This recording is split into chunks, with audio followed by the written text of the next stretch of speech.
Tushda yiqilmoq ko'rishning ta'birlari.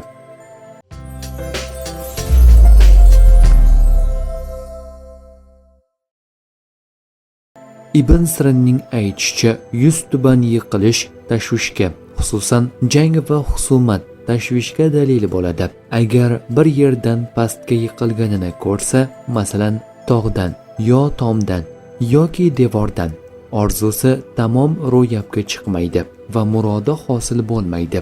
Kirmoniyning aytishicha, kimki bir joydan pastga yiqilganini ko'rsa, umid qilgan narsasiga yeta olmasligiga dalildir. Agar tog'dan qulab ketsa, ahvoli yomon bo'ladi. Yiqilish zarbiga yarasha badaniga zarar yetadi.